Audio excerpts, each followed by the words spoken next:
So the big picture, why are housing agencies looking for new tools that allow them to do more volume, more production?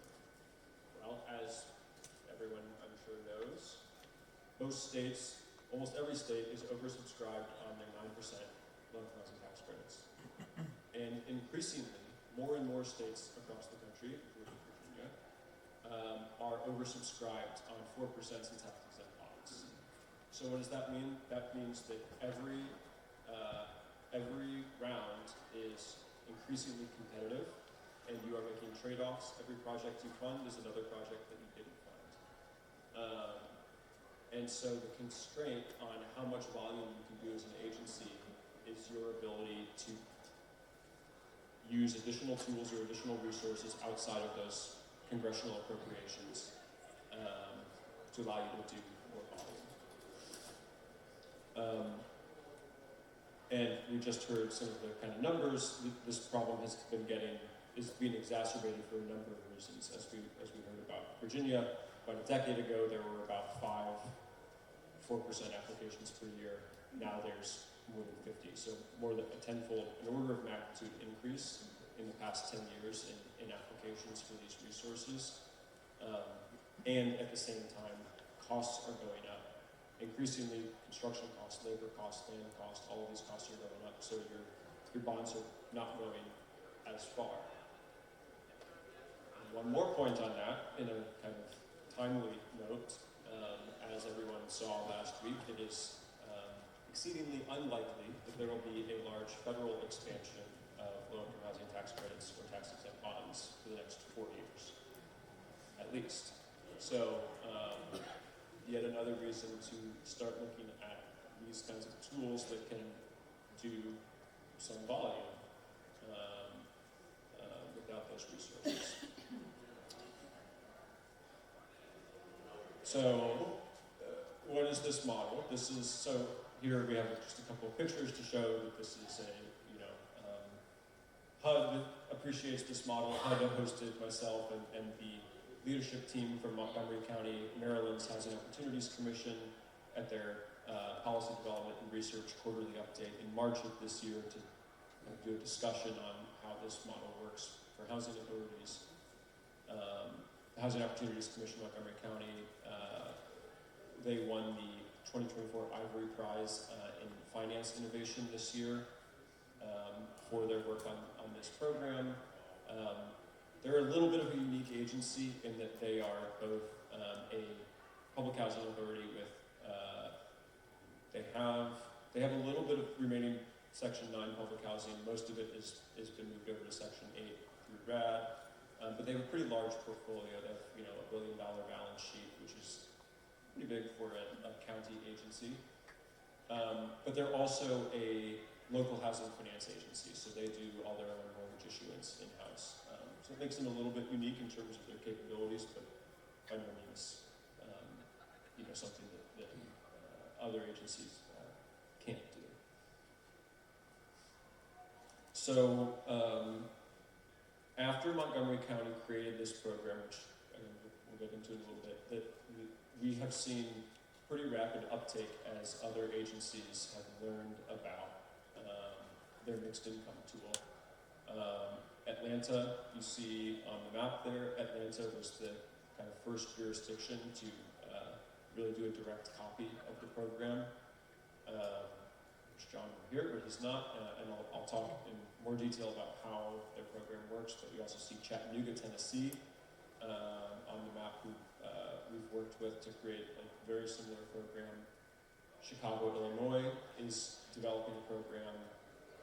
The state of Michigan is developing a state-level program.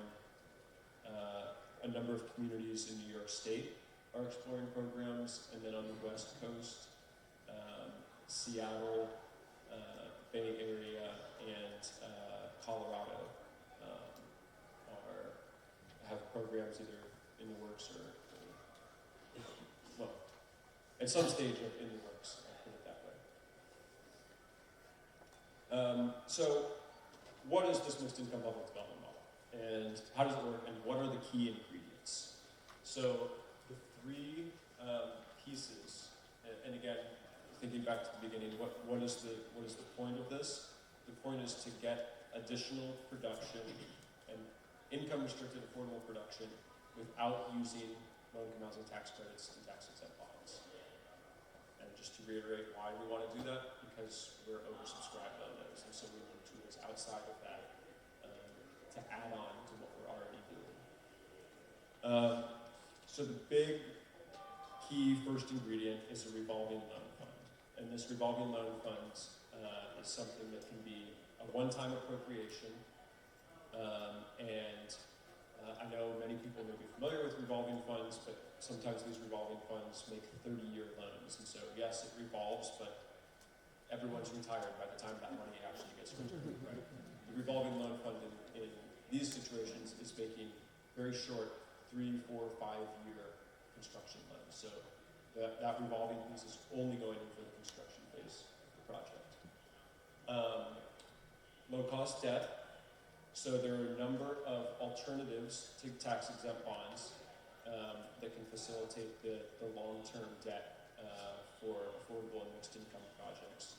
One resource we see used quite often is the risk-share lending program from HUD through the Federal Financing Bank at Treasury. So this is a tool that HUD provides, where HUD takes a portion of the risk associated with a mortgage, and the Treasury, through its Federal Financing Bank, actually funds that mortgage in 35, 40-year amortizations, and it's a great program. About half of the HFAs in the country are enrolled in this program and can use it. And really the key benefit is you get those low interest rates, but without using your bond buying cap. And then the third kind of big piece is providing some level of property tax relief or property tax abatement, either through public ownership, governmental ownership, or through some kind of pilot payment of the taxes, taxes agreement on the property. And so we'll get into detail on all three of these pieces, and then kind of put it back together and show everything works. And kind of stop me at any point if it seems like there's a need for clarification or questions.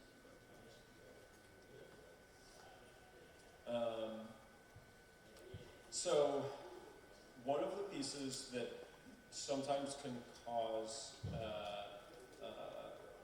can bring up questions is the governmental ownership stake that many of these agencies are using. So just talk a little bit about some of the reasons, some of the ways that concerns are addressed about that, and some of the reasons why that's beneficial in the case of these kind of mixed income projects.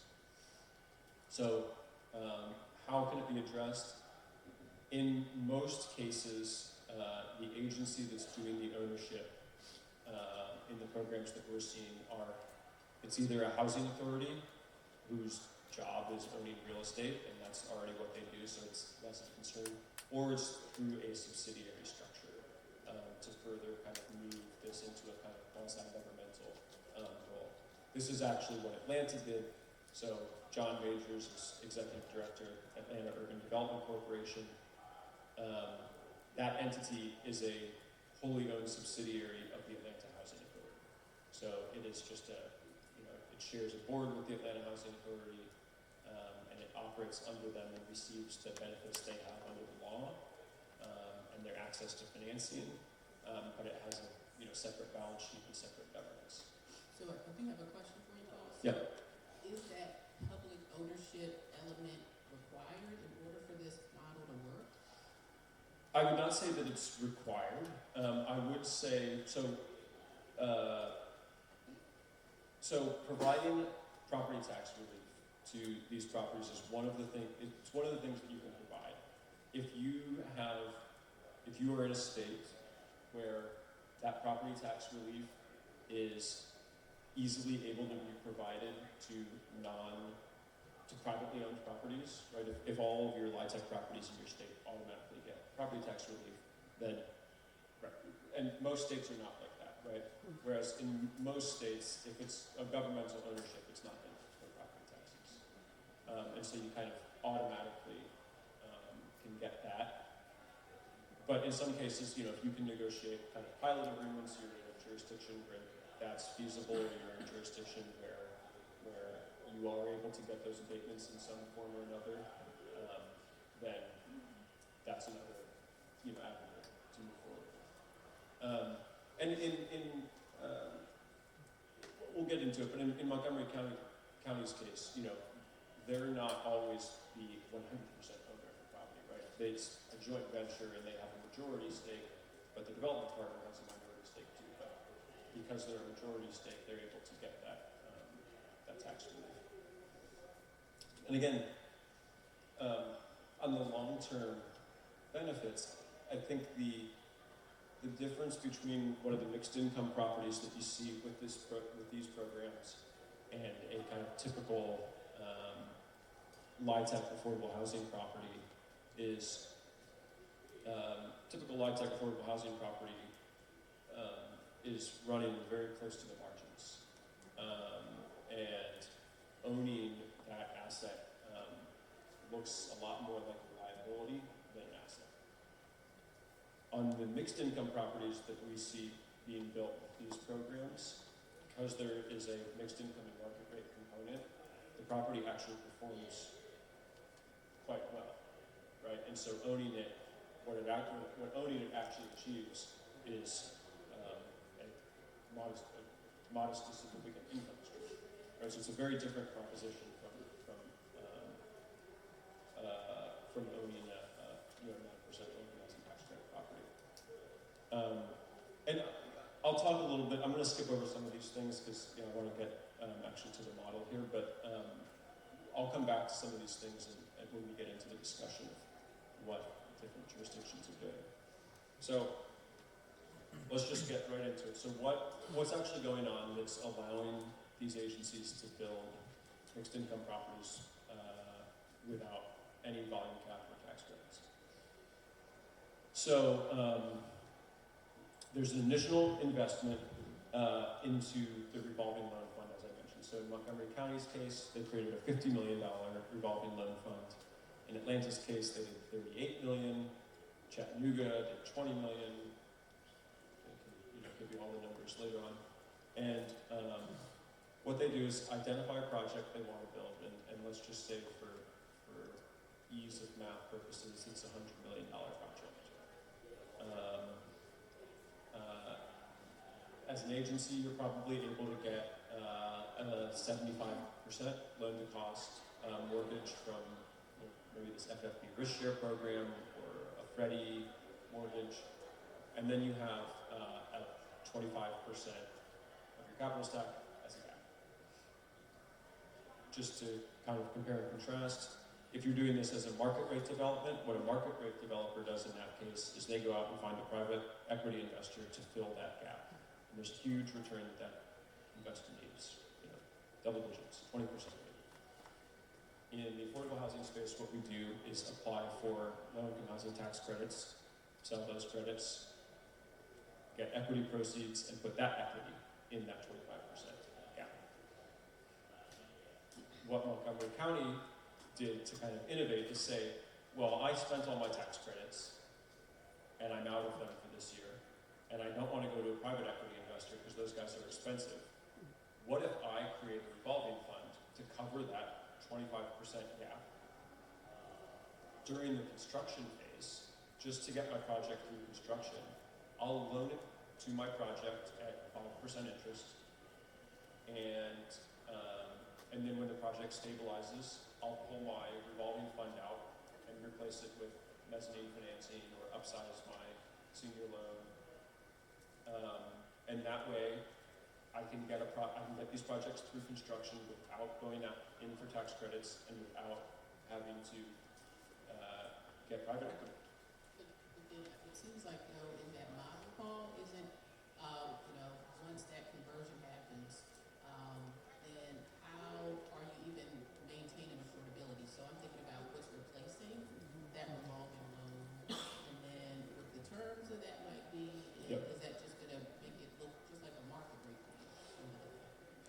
great question.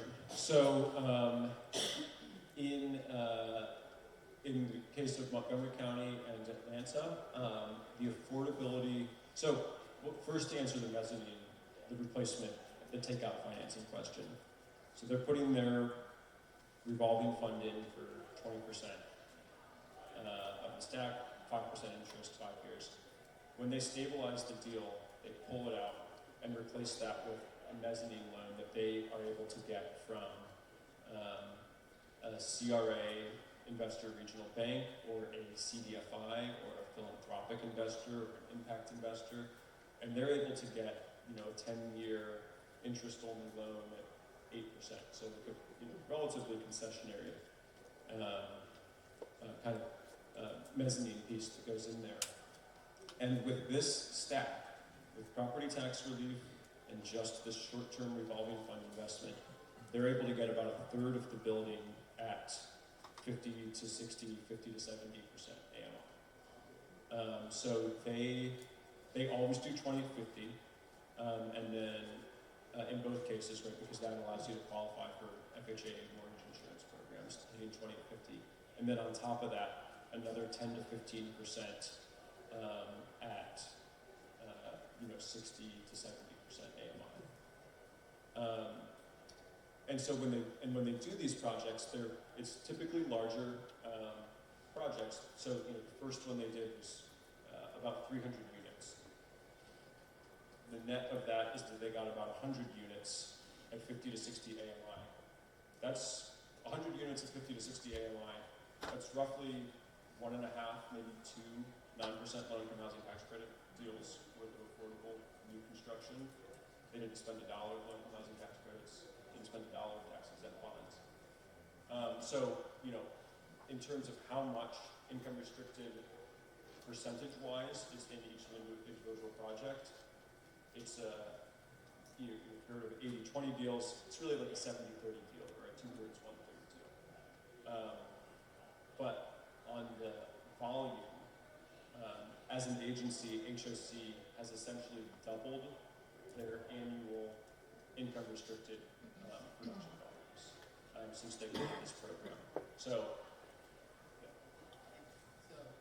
I'm just trying to dig in. yes. Because I'm thinking, well, one, from Montgomery County, how, I guess, since this is a relatively new model, is the property that you're referencing, is it operational now? Because I'm just thinking about, like, even when you find that CDFI or philanthropic organization to fill the gap, that's still short-term. That might not match up with the terms of your senior debt holder.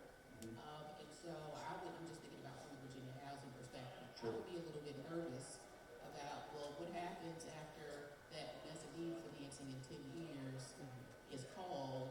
How is that going to impact the deal and the deal structure if I have a 30-year term? Totally. And that's a great question too. So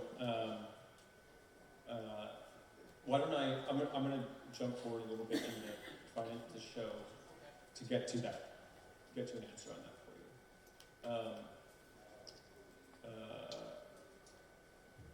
We'll jump ahead.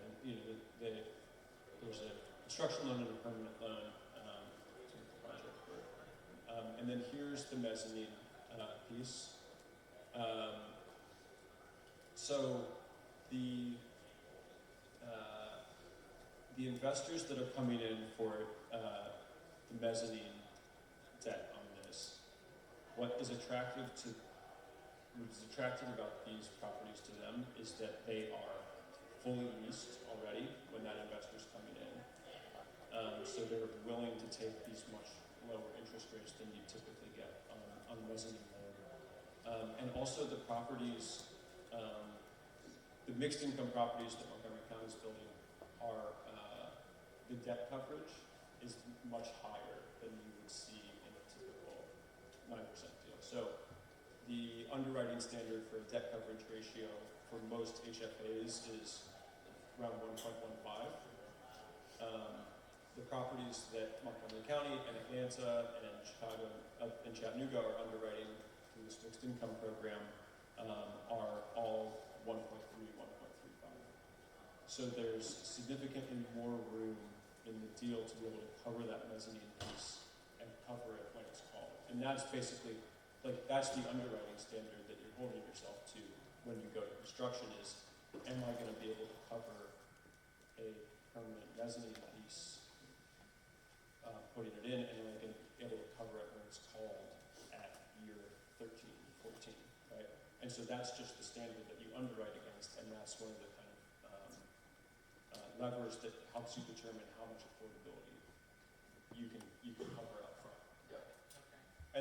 And again, you can also,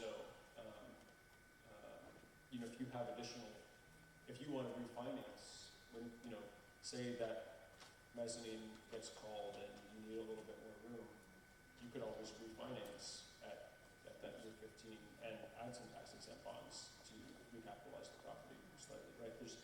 You have all kinds of ways to work through that kind of issue. It's very flexible.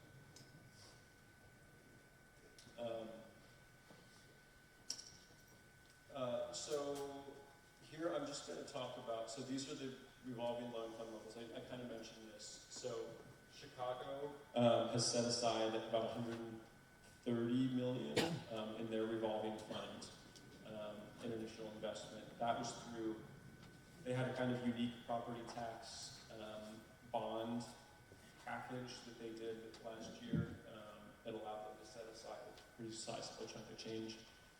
Montgomery County Housing Opportunities Commission, they started with a $50 million revolving fund, and within like 9 months, they had all of that money appropriated out committed out to projects that they were going to build, and they're like, we're like ready to build all of this, we need another chunk, and another 50, so they doubled it and created, and now it's 100.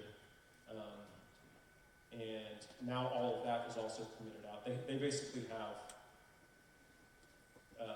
4,000 units over the next 7 years committed out into projects, all in this mixed income fashion, all being done, on top of the work they already do with the conventional resources. As I mentioned, Atlanta about 38 million, and Chattanooga about 20 million. Atlanta's came from a municipal bond issuance that the city did in a kind of larger housing package. Chattanooga's came from a kind of leftover allocation of the state and local fiscal relief funds from the American Rescue Plan that they were able to port over to this purpose. Okay, I'm going to skip some of this and we'll come back to it because I know there will be questions about it and we'll cover it, but I just want to jump into a little bit more concrete with some of so I'll show you some pictures. So on the left is the Laureate at Shady Grove. So this is the property I mentioned, 270 units. There's about 90 units at 50 to 65 AMI, I believe. And this one is built, it's 100% occupied, it's stabilized, the mezz financing is in the property. Something I wanted to mention about this one that I think will be interesting to people is, so they originally underwrote this to do 20% at 50% AMI and 10 at 65. As they were leasing up the property, the market rents they were getting on the market units were actually higher than they had anticipated when they did the underwriting. So they were getting more income than they thought. Because they're the owner, what did they say? They said, well, I'm going to rebalance my affordability and add more 50% AMI units. So they underwrote it to 20 at 50, 10 at 65. Today, it's 25 at 50, 5 at 65. So they just added 50% AMI units. If you work in an HFA, imagine telling a CDC to do that after they've already closed on the financing. Wouldn't happen. But because the agency is the majority in this joint venture between them and the developer, they can just make that call when the property is performing better than expected. This next one, Hillendale Gateway. I was just at the groundbreaking for this 2 months ago. Amazing property. It's 2 buildings. One of them is an age-restricted property. The age-restricted property does have 4% credits in it, but the other larger property next door is just using this kind of mixed income model for the financing. It's 2 condos on the financing side. And this property, there's a bus interchange, and it's passive house and net zero, and they're adding all these kind of sustainability features in through kind of loans from a little bit of subsidy from the county green bank to pay for those additional things. But the thing I wanted to mention about this first property is how did this come about, right? Because obviously a public housing authority is not designing a brand new luxury real estate development property. What this property actually was a stalled market rate deal. So there's a large developer in Montgomery, in the Mid-Atlantic area, Bizzuto, who some of you may know. I'm sure Bizzuto does work around here. Bizzuto had this property. They had the land entitled. They were shovel ready. Everything was designed, and they couldn't get financing. They were able to get the loan to cost. They were able to get on mortgage, fell, and they couldn't get equity to fill the gap, and they were just sitting there leaving money. Montgomery County had recently capitalized their revolving loan fund and said, hey, I have this tool to actually solve precisely this problem. This property is not able to cover, not able to find equity. Why don't I join you? We'll turn this into a joint venture. I'll provide that construction gap. I'm going to become a majority partner. We're going to create a joint venture. And we're going to get this level of affordability. I'll secure a better senior loan. I'm going to be the permanent majority owner and have these permanent affordability standards on all the units. And Bizzuto was like, oh my God, yes, right? Because they're just sitting there bleeding money with a pile of dirt that they can't do anything with. And so about half of Montgomery County's pipeline today is stalled projects around the county. And that is actually one of the biggest pipelines that we see from other jurisdictions where there's market rate stuff in places where rental vacancy rates are low, there's huge housing demand, but financing is not there, loan to costs are too low, and private equity required returns are too high. So we have stuff that there's huge demand, but stuff just can't get financed, even though it's essentially shovel ready. And that's one of the big pipelines that we're seeing jurisdictions really interested in deploying a tool like this. And so in that example, did Montgomery County primarily they were taking the lead and not only like providing that kind of gap or that equity through their revolving loan fund, but also identifying opportunities for senior debt? That was a role they played in? Yeah, so in this particular property, and the thing to keep in mind, there's a ton of flexibility. It's really the key piece is the revolving fund, right? You're like, you have this gap in projects that normally is either tax credit equity in an affordable deal or private equity in a market deal. What you say is, I have a third source that can cover that. There's a lot of things you can do with it from there. In the case of the Laureate, the construction mortgage was a bank loan that they worked with Bizzuto to secure. And they converted it to a HUD risk share loan on the permanent side. So they are providing their resources, although it's an FFB, Federal Financing Bank loan, so it's not actually coming out of their volume cap. And Paul, are you finding that, because there's some complexities embedded in this, and so I feel like a lot of our affordable housing tools are pretty complex, require a lot of accountants and attorneys to help navigate through. Is this also required, or has that kind of Yeah. within the industry? Yeah, it's a great question. I mean, there are certainly complexities to a program like this. That's why, um, we find that when state housing finance agencies are involved in the kind of setting up and running of programs like this, it's better. Because housing finance agencies typically have a higher level of sophistication when it comes to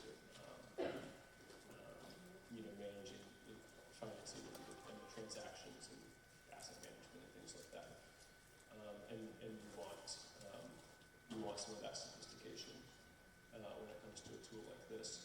Although, some jurisdictions, like Atlanta has sophisticated and talented people, in local government who can manage that.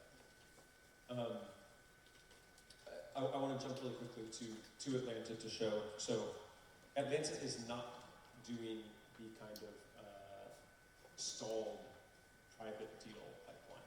A very different kind of pipeline. They really thought of this tool as an opportunity, as something to use to make use of underutilized public land. So I just used the word use like 8 times. They have a lot of underutilized public land in Atlanta, and they undertook this kind of process to identify all of those parcels and then identify a bunch of tools they could deploy to make use of all of those properties. The Atlanta Urban Development Corporation's subsidiary of the Housing Authority is one of those tools they're deploying. So the first, these two graphics are from RFQs that this Atlanta Urban Development Corporation has put out in the past year. The one on the left, this came out in almost a year ago, I think January or February of this year. This is a fully city-owned parking lot in Midtown Atlanta, in the highest rent part of Midtown, the highest rent part of Atlanta, and the city owns this parking lot with a single-story fire station on it. So obviously this is an underutilized asset from the city's point of view. So they created Atlanta Urban Development Corporation, and AUDC's first RFQ was, who wants to build me a 40-story multifamily residential tower on this property? They got back about 12 responses from market rate developers, affordable developers, and because they're doing this RFQ process, they essentially are just in negotiation, narrowing down who it is they want to work with and partner with in kind of a joint venture. John is not here. My understanding is that they will have a grand announcement about how this project is moving forward in the next 2 months or so, which is very exciting, but yes, it looks like it's going to be about 300 units. We'll get to closing Q1 of next year if all goes well. And it will have a replacement fire station on the first floor property, so they're not getting rid of that fire station, they're rebuilding it. And they're using this exact same model. One challenge they have in Atlanta is that their state housing finance agency does not actually issue multifamily bonds. So what they have conduit issuers at the local level who do issuances, but those conduit issuers are not involved in this FFB per share program I mentioned. So what they're doing is looking at using Freddie Mac as an execution to do this transaction. So again, the point of that is that there's a lot of flexibility, right? What they do have is this revolving fund and an entity at the local level that wants to do this kind of mixed income program. The next one is Thomasville Heights. This is an RFQ we put out a few months after the first one. This is a former public housing site that was demolished a couple decades ago. And the Housing Authority now wants to redevelop it into mixed use, mixed income, mixed typology, townhomes, multifamily, even some single family, all kinds of things. And so they're going to be essentially managing the development for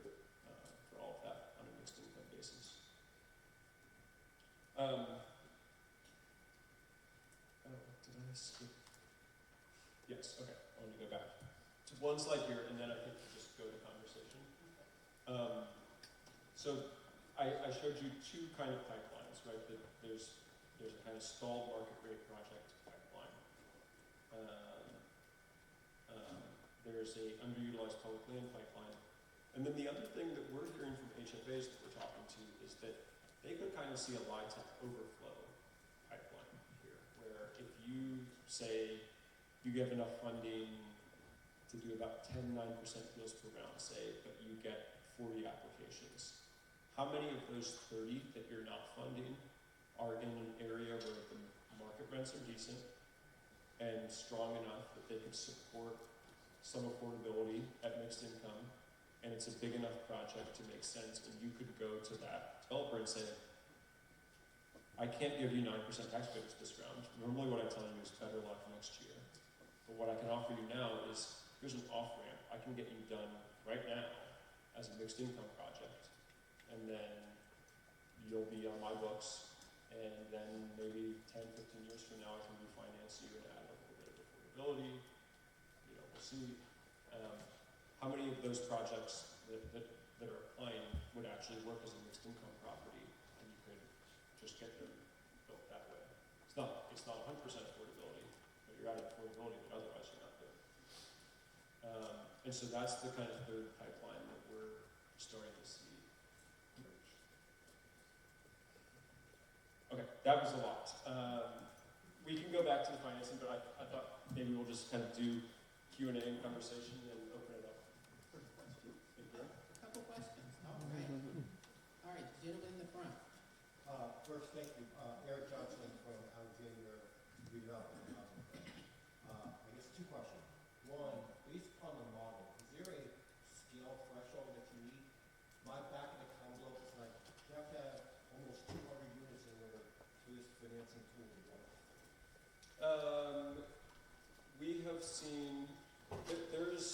We have seen stuff lower than 200 starting to get penciled. Chattanooga is not going to be able to hit 200. We were talking like Chattanooga is the example. Part of it is that certain places just won't be able to hit that level of density, either by demand or by zone. And we need to do something small. Yeah. So, you know, I think the way this is an opportunity area tool, right? This is a tool where a lot of the benefit comes from being able to do a decent amount of volume and have some market demand. And it's a way to add significant affordability into those properties where otherwise isn't going to be there. Is this a tool to do, you know, mid-rise, 40-unit, ex-urban, small multifamily? No, this is probably not the tool for that. But I think that, you know, you can go. We should talk about numbers. We can talk about numbers after, but yeah, we're seeing stuff that's penciling in the 100 to 150 unit range with these kinds of tools. And then I have a question for the state. Would the state consider creating that? Put me on the spot. I know. I'm sorry. Can you repeat the question? Yes, the state would consider creating a mezz fund. Sorry. You know, I'd have to kind of, I wouldn't say no, but I mean, of course, we're always trying to kind of manage risk. I can see some potential hurdles with getting folks comfortable with that, but you know, in this environment, nothing is impossible, I'd say. I will. That means this is yes, you would consider. Yeah, we would consider it. You know, the likelihood that we would roll it out, I can't say with certainty, but yeah, I think we kind of sit down and talk to those that might be interested to see what could be done or couldn't. So We just won't call it that. We'll call it something. There's, well, of the, you know, I won't say what all the state. So Michigan doesn't have a name for what they're going to call their fund. Massachusetts created a fund to do essentially mezz financing for mixed income properties. They call it the Momentum Fund. They're not calling it mezz, but that's what it is. So, there's a number of, New York City Housing Development Corporation is exploring a tool to do this, something like this as well. They're not going to call it this either. It's going to be branded as some fun, innovative product from the year locally. So, Just for the non-finance people, can you explain mezzanine debt? Mezzanine loan is it's a subordinate loan product, so it's under the mortgage. Typically, it has a shorter term than a mortgage, so a lot of times you'll see mezz that's 7 to 10 years, 7 to 12 years. So it's a subordinate loan product. And it's very similar to like a preferred equity type of investment. If equity side is more familiar with that. This young lady in the back. Hi, I have two questions. First question is, are you seeing any cooperation between, you just mentioned New York and Boston, so I'm going to use them as examples. Are you seeing any cooperation between different states and cities who might look to combine, or do you think there's just too many hurdles between setting those funds up? I think that is I am currently trying to get the Vice President of Capital Markets in New York City, HFA, and Mass Housing to talk to each other, and I'm on an email chain with them. I would like that to happen. I think that, they have talked, obviously, about these kind of programs, but about opportunities to kind of combine capital resources to stretch that money further. I think there are opportunities, as you mentioned, and I think,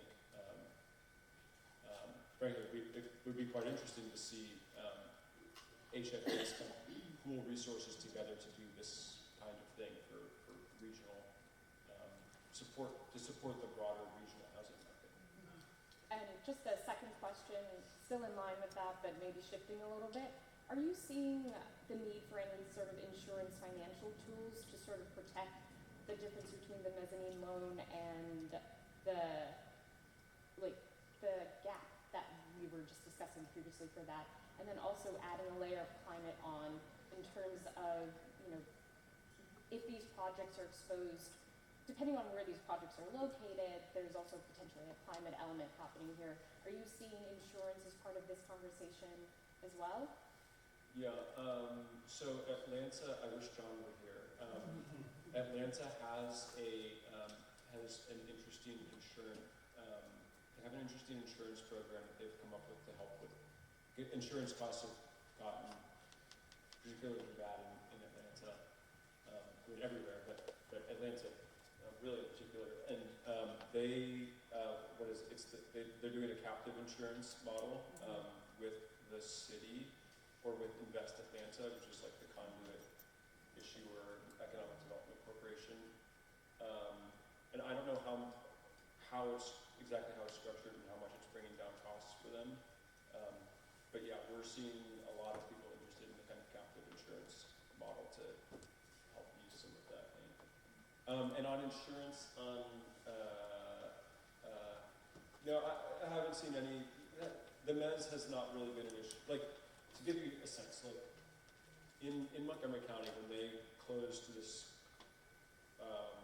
when they stabilized that first project I showed you, the Laureate,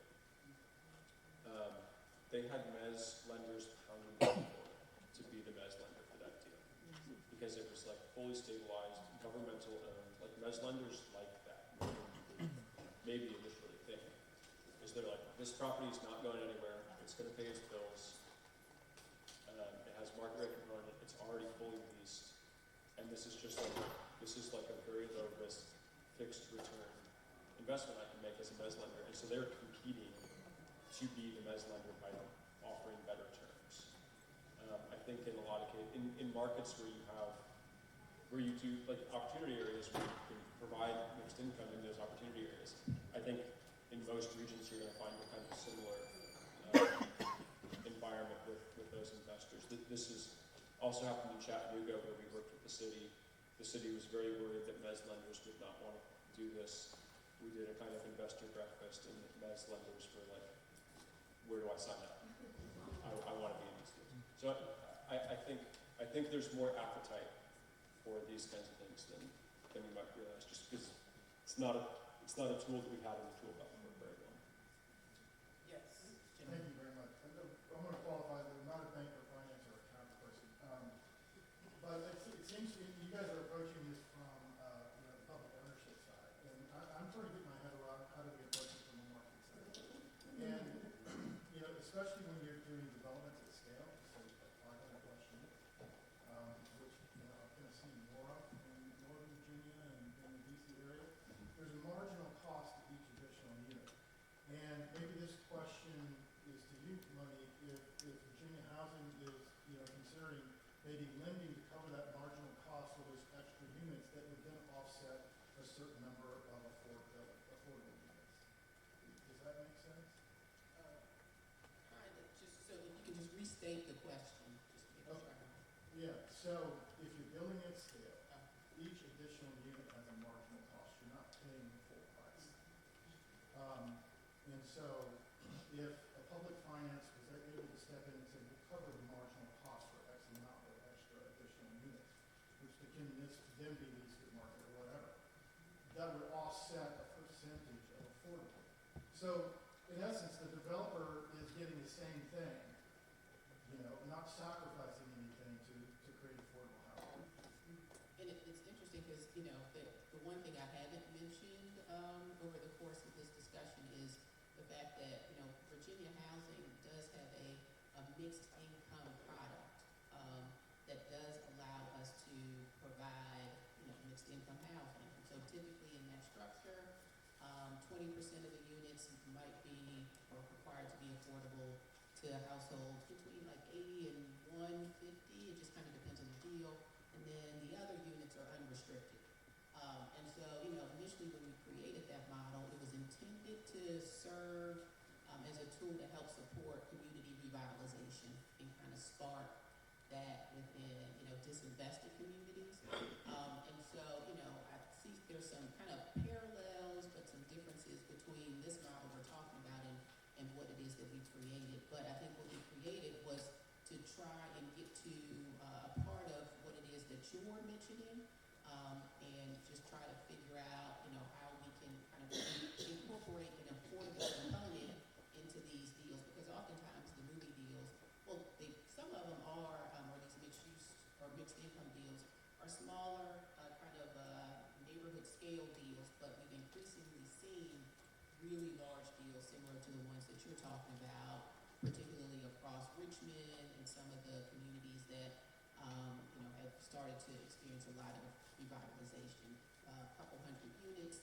And so I think that is kind of the way that we have tried to address that need. And then more times than not, a lot of those developers utilizing that product are private developers. And so the structure is a little bit less complex. But, it seems like this is an opportunity for us to get to more affordability in a more integrated setting. Sorry, what's that product called? It's called the mixed use, it's called the movie program. And, it allows us to finance deals that may have a commercial component and a residential component. But in addition to that, it allows us to finance deals that are serving a mix of incomes. And so, the terms aren't necessarily as favorable as some of the other more affordable tools, which makes sense, kind of given the fact that there's the flexibility in terms of the income served. But, I do think it was Virginia Housing's way to fill a gap that we found. And one thing I want to just note on the private side. So, all of these projects that I've talked about here they're all public-private partnerships. There's no Atlanta Urban Development Corporation, Housing Opportunities Commission. They're not their own GC, right? Like they're hiring private companies to build these projects for them, and the developers who are participating with them are in every case in a joint venture where they also have an ownership participation. developer fee, they're getting paid to build this building. And one of the things that both HOC and Atlanta are really offering is they're saying, I want to be the long term on this project, so I'm going to give you a guarantee to exit at year 7. Year 7, you can have an option, you can exit the deal, you can have your equity bought out, you can convert your equity to debt, you have options what you can do.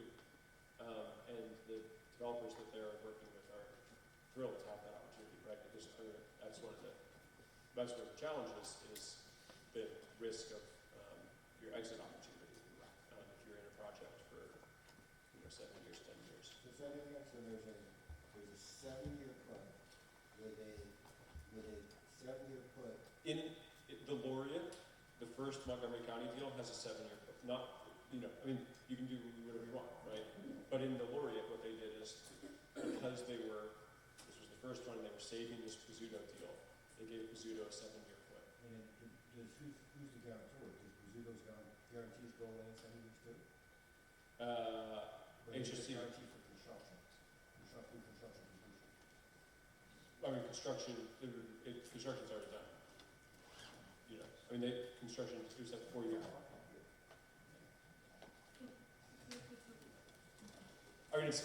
Pizzuto was thrilled at the opportunity, right? Like they have a guaranteed exit, and they're getting developer fee to build a building, and HOC gets the long-term play, which is what they want. They want to provide affordability for years,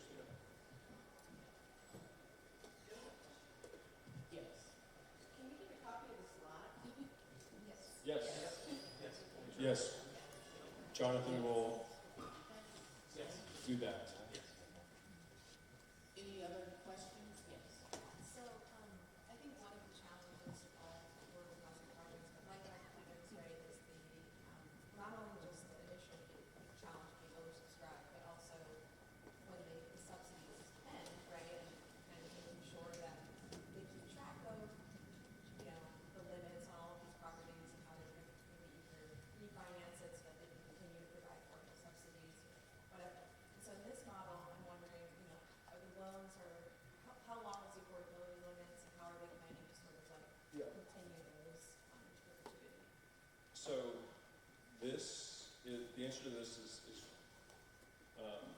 this is actually the big picture of why the public entity being the owner portfolio manager is actually really good. The short-term stuff is great, but you can get out of here.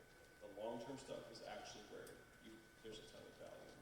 So just to start off with a little bit of background. So Montgomery County has done mixed income projects for decades. Mixed income is not new. So they have a lot of 80-20 deals that they built in the 90s. That they own, they're in the portfolio, so they have market rents that they're collecting from these 80-20 deals. One thing they did last year that I don't know of any other agency in the country that has done this, they're a public housing authority, they own these 80-20 deals.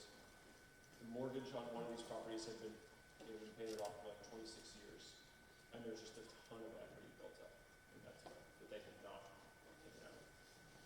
They refinanced that project in 2021 when rates were nothing, and they pulled $25 million in cash out of that property. They took that $25 million in cash, put it into a new luxury property next door with like a spa and a pool to put 100 former public housing seniors in that building. The HAP contract from HUD would never pay for that. They had equity because they had ownership of these performing assets for a long time, and they just did it themselves because that's what they wanted. They wanted to give their former public housing seniors that opportunity. And so having these assets that actually perform decently, have a mixed income and market rate component on your balance sheet as an agency actually creates a ton of investment opportunity for you into the future. And it also, there's not a question of the affordability requirements the property doesn't need more tax credits in order to cross-subsidize and cash flow. It just is mixed income and you just own it. And so they have, they nominally write 99 years in everything that they own, but, I think as long as HOC continues to exist, those properties will just continue to be this kind of thing. The other thing they do is they voluntarily rent stabilize all of the market units all the market rent units in the building. So they cap rent increases on the market units at 2 something or whatever, right? I mean, rarely does it go up that high anyway. But it's just another little thing that they add. And are you finding that these communities, because I would think it would take a certain amount of capacity in these jurisdictions to kind of be able to manage this sort of initiative? Yeah. And so are they just building bench strength, or are folks just kind of getting trained up and Totally. to learn and understand how to manage this? Yeah, so that's one of the things that actually, another great reason that I wish John were here. So what Atlanta did is, they were like, okay, we see the benefit of a tool like this. We're going to create a revolving fund. We're going to create an entity to manage it. We need a really talented person who knows real estate development to manage this program and manage our deals and manage institutional relationships with our conduit issuers and everybody who's involved. And so really one of the top things, frankly, to starting a program like this, in my view, is kind of a talent search to identify someone who really wants to manage essentially a real estate, an affordable housing real estate investment fund, but with this kind of public management purpose that's actually doing joint ventures and projects. And you need, kind of unique talent set to do that, right? You need someone who knows development really well, but also knows the affordable housing and public housing finance tool set very well. Those people are out there, we're finding in different jurisdictions that in cases where people are creating subsidiaries, they're able to put together a board of people who know how to do that, and they're able to kind of manage talent search and try to identify those people. Any other questions? It looks like we have 2 or 3 more, so start with this gentleman. Yeah, so on the Bazooka deal, as an example, is it 51-49 split? 70-30. 70-30 split. Yeah. And is Bazooka And- the general contractor and the property managers? Yes. Yeah. And the assumption is that Bazzuto will maintain the property management contract even after they exit on the equity side. Because it's And there's no conflict here, as a housing authority, that they have to get several bids for the general contracting that. yeah. Or how does that work when you negotiate, obviously Bazzuto, because they're certain fee, they have in-house all that, how is that? Yeah, Can so you negotiate part of the deal, or? So this did not go through an RFP. This was not an RFP type deal, right? I mean, essentially, it's outside of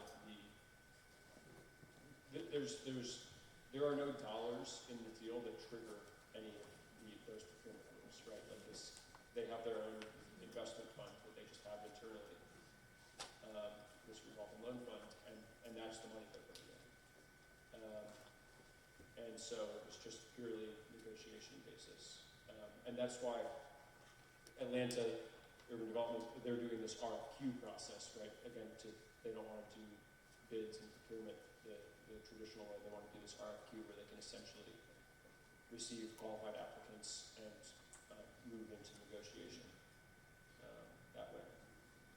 And that's how they got to the 70-30 on the Bazzuto one is there's a little bit of cash equity in that deal. Right, there's the senior piece, which is huge, the revolving fund piece, which is medium, and then there's a little bit of equity and with like 5% of the total stack, and 70% of the cash equity of the deal is from HOC and 30% is from C, and it was just kind of 1-to-1. That's the ownership split. Because I was assuming because of the state of where the land is at now, there's no land equity being rolled in by Bazzuto. I mean, 30% again, are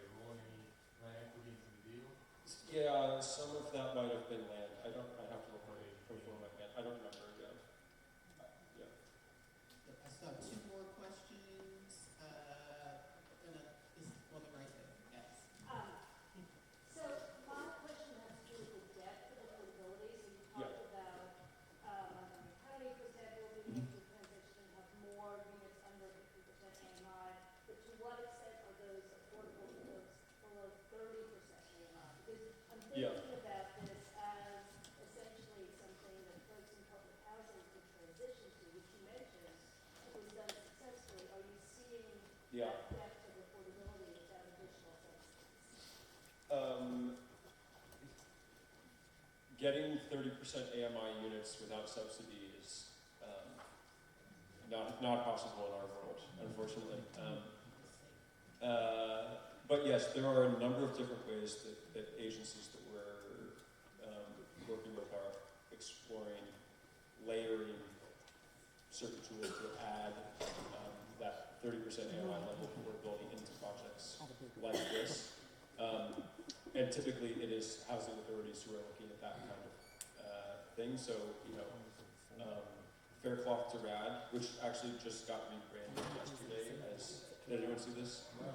Faircloth to Rad is now, has been rebranded as like Rebuild, Revitalize, I don't know, something. Apparently, yeah, they didn't like the name Faircloth, it was in the name of the program. So, a number of agencies though are using Faircloth to Rad and exploring ways to add, because you can already do mixed income with that kind of thing. And then I know New York City Housing Authority is,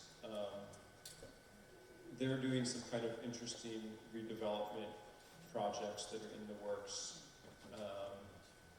where they'll be doing replacement units, Section 18, tenant protection voucher disposition, and then adding market rate and affordable on top of that, so they're kind of recreating a much larger community on a mixed income basis with 30s.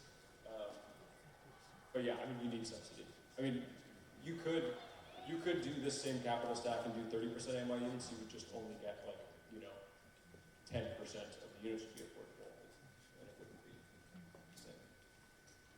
One more question? Yes. Hi, me again.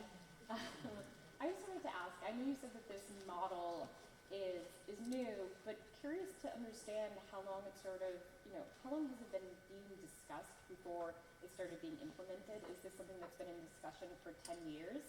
Was this model maybe borrowed from a different sector where you saw it performing really well that you can point to as a success for someone looking to research more of how to implement something like this? It's a good question. So I can say a little bit about what drove Montgomery County to create this revolving loan fund in the first place. So, like I said, they've been doing 80-20 projects for a long time. And so it knows, they'll provide bonds and get 20% at 50% AMI, and private developer will be the majority owner, and there would be market rate. And they had a project that they built like that in 2017 or so, 16 or 17. And while they were doing construction on this deal, there was a ton of private and public investment announced in the immediate vicinity. So they're building this project, and then the county announces we're adding a light rail line right outside the front door while they're building it. And so the valuation skyrocketed of the property, obviously, because of the arrangement in that deal, because the private partner put all the equity in. The private partner got the monopoly man bag of money on all of that valuation increase. And HFC said, well, hey, this was basically my deal. Why does that guy get all the money? If I had that money, I would use it to build more affordable housing. And so that was the impetus for thinking about, well, how can I do mixed income deals that don't require a private equity investor? And then they started thinking about it and put the tool together, and we're like, oh, this is a way for me to do additional volume outside of my tax credit equity too, right? This is just an additional pipeline for me that I can just push stuff through. And so that's how it came about. In other industries, are there entities who do subsidized, subordinate construction loans? Sure, I'm sure that happens elsewhere, but I think it is a little bit unique in the so just my last question. We are at Virginia Housing with a change in administration, anticipating some potential consequences as it relates to the low-income housing tax credit program and CRA and, the credit pricing, potential impacts to the tax exempt bond program, already oversubscribed, but just, don't know whether or not there will be any changes there that will impact our resource availability. So just kind of given, your experience with this model, do you think that this is going to, be popular, help fill some of the gaps that might be created, if we're properly sealed in the different years? Just any part of reading the tea leaves there? Yeah, I mean, I think there are a lot of people who were banking on an expansion of tax credits and volume cap. And I think we can probably all agree that that's not going to happen. So yeah, I think that there is going to be increased interest in tools that can facilitate more volume. So yeah, we're ready to help. Well, thank you, Paul. And that concludes our session. I think there's some comments that John. Yeah, just a couple things before we wrap up. Let's give a hand to.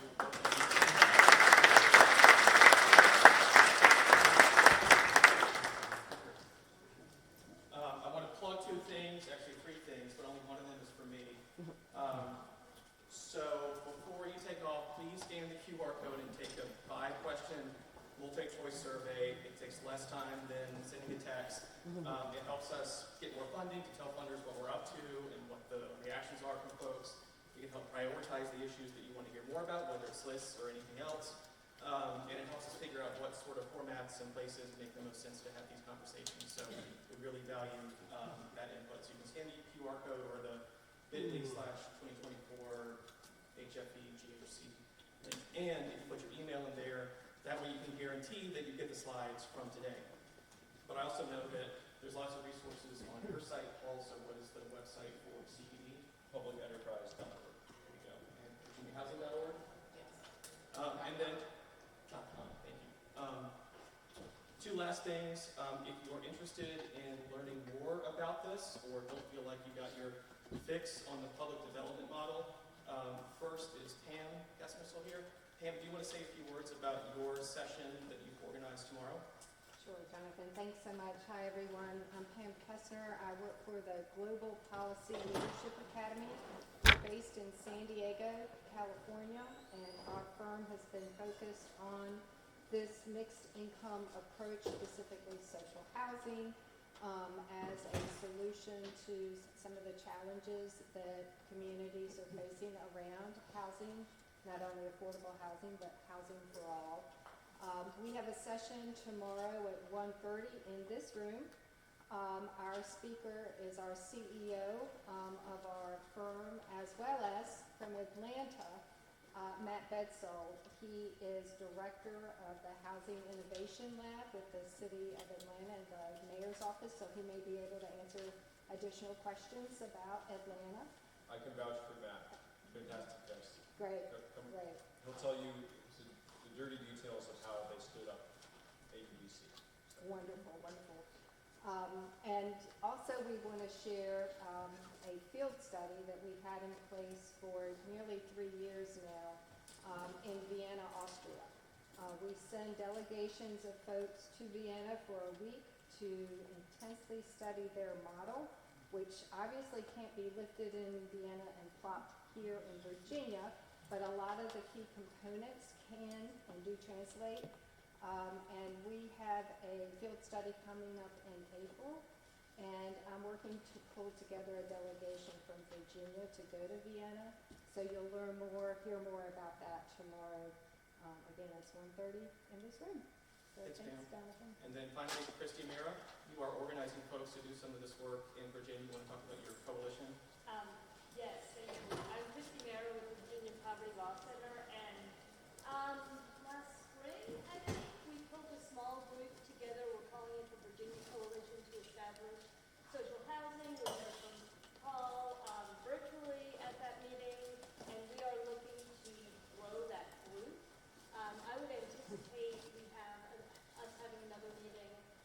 in the spring, but I would certainly welcome anybody who's interested. This is a very, initial stage, and so it's a good time to get involved. We will be trying to dig into many of the things that Paul talked about, and we'll be trying to get some more resources to perhaps be able to get even more of Paul's expertise as we try to move this idea forward in more places in Virginia. So if you are interested in learning about the next meeting, we will have it virtually, so you can attend from anywhere in the state. I'm Christie, CHRISTIE @btlc.org. Just shoot me an email or find me. I'll be here the rest of the week, and I hope that you'll join us. Thanks. Thanks, Christy. That's it. Thanks, everybody. Thank you very much. I'm gonna hug you. That was a platform, wasn't it?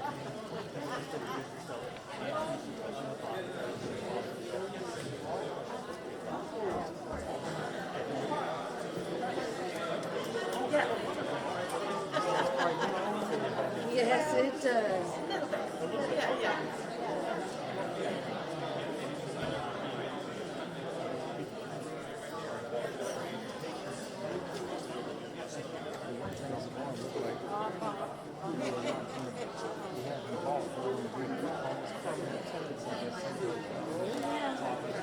You can be a owner now.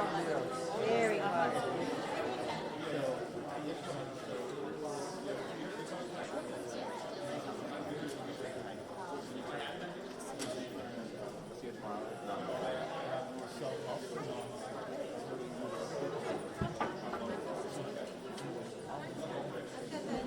Just shoot me an email, we'll make sure you get all the information. We'll have information there. As well. Troy will be here at 3, it starts anyway. So we'll have information about it there as well.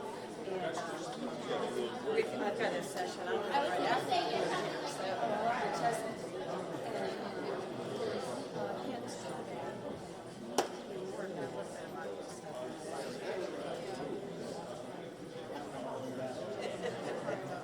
it's all good. Yeah. You just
Yeah, I'd love to do it.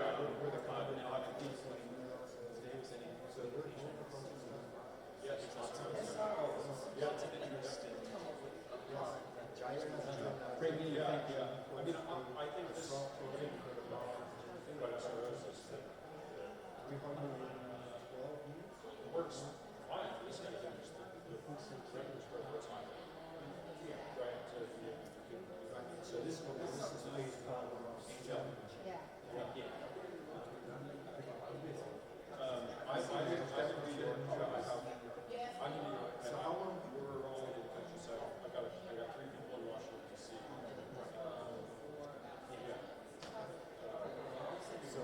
Okay, great. We'd love to get together. Pleasure to meet you. I'm about to say, we'll reach out to our people, reach out to our people. Oh, Thank you very much. okay, great. Nice to meet you too. Sorry, That's okay, yeah, I was just getting to know you guys.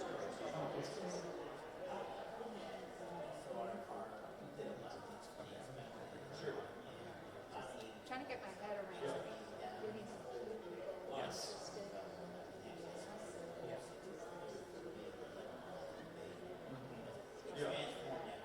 Totally.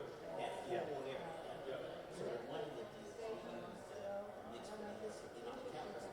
No, definitely, but I would much rather have somebody who can actually implement the program if they're ready. Go instead of me. I don't need to be convinced. I'd love to go, but yeah. Good, yeah. He is, yeah. Totally.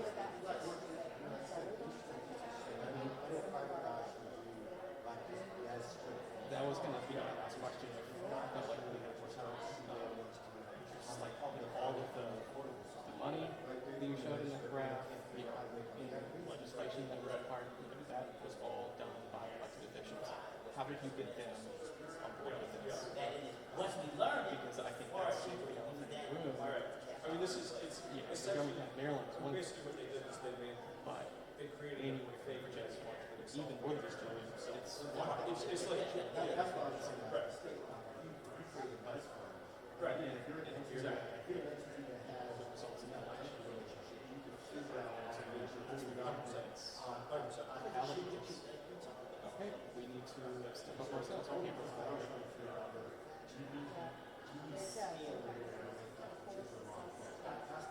Scale helps. Scale helps. but you said 100 from 100 up. Never know. Well, I mean, so Chattanooga, so we come here, contract with Chattanooga. Pamela because of Kids say, look, Abigail, because I think she. They have, so you know who's I involved? think she's Former Senator Bob Corker that's another silver lining from Tennessee. since that. He is a real estate All the way quite a bit. And he used to be mayor of Chattanooga and is now president. Next year. And he's, we got him on board. So what they did, they created a subsidiary of the housing. We always switch it up. Yes. They have a bunch of Yes. Yeah. Special bunch.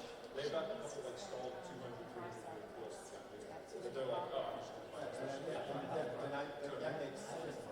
Yeah. So anyway, but, so I'm also gonna reach out to Daniel Lewis team, because he does affordable housing. I know. Yeah. His, Yeah. so, Yeah. Well, I think Laura Lafayette is the name. yes. Yeah. I think that's great. I think that, we're seeing Definitely. Chicago's going to I know Erica was involved a little bit. Hey. Hey, that was good.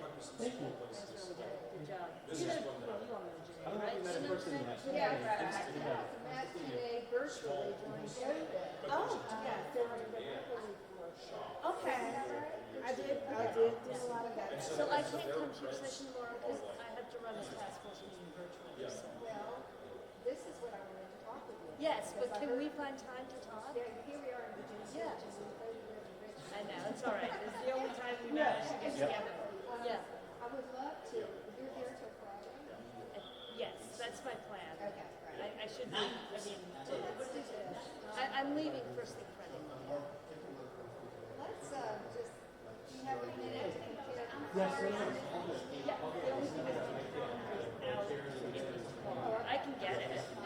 You don't think we'll have time here to sit? Because that might be easier. We need to put you guys on the bigger. Yeah, I gotta head out soon. I was gonna say, should we send you emails? Yeah, that. I'll send you the performance. Yeah, that's what I would like. Email me, I'll send you Why guys don't the we have performance. lunch together and Obviously, because I really it don't. closed in 21, so the I mean, administrator is doing good. I need to learn. Yeah. And you can Oh, okay. Hold on, I got it. the sunshine and Email me. sort of emphasize. Thank you. Yes. See you in person. Great to see you. Great to meet you. I'm sure I'll be sitting back. Okay, Yeah. sounds good. Yep. Great. Okay. Pleasure. Thank you very much. Just to honor your Okay, great. Thank you. Appreciate it. Yeah, cash it, donate it, whatever you want. Yep, great. Yeah. All right, good luck. You're off to the airport? Yep, I got it. Yeah. I wish I could stay. There's so many people I want to talk to. Yeah, I that's have to everywhere, go right? talk Yeah. tonight, so yeah. Yeah, good luck with that. Thanks for Okay, the call. thanks a lot. Yeah, take care.